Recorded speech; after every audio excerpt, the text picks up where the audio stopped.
আমি নিয়ত করছি ইনশাআল্লাহ 200-300 লোক সাথে নিয়ে উমরায় যাব ইনশাআল্লাহ।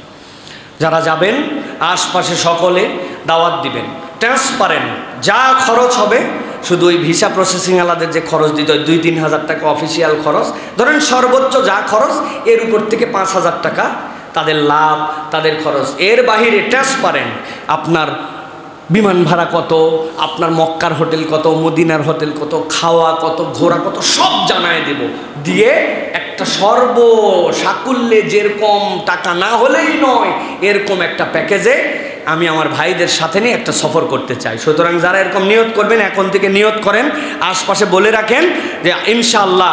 ঘোষণা দিয়ে কোনোদিন কারোর সাথে এরকম করে যাই নাই, কিন্তু প্রত্যেক বছর মুহররমে এরকম একটা ফ্ল্যাট রেটে, যেটা না নিলেই নয়, এটা দূরে থাকলে সমস্যা নাই। আল্লাহর ঘরের দূরে থেকে যদি 3,000 টাকা কমে সমস্যা কি? সমস্যা আছে ভাই?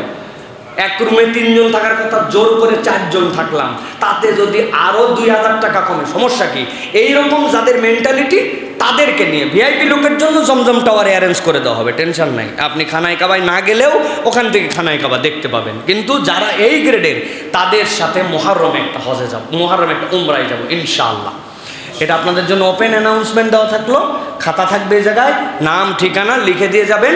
আমরা যাদের সাথে যাব তারা আপনার সাথে যোগাযোগ করবে ইনশাআল্লাহ। ইনশাআল্লাহ আল্লাহ যেন আমাদেরকে জীবনে একটা বার হজ উমরার জন্য কবুল করেন।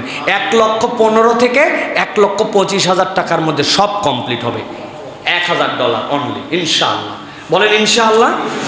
আল্লাহ যেন তৌফিক দান করেন, আল্লাহ রাব্বুল আমিন যেন কবুল করেন, বলেন আল্লাহুম্মা আমিন। প্রিয় ভাই।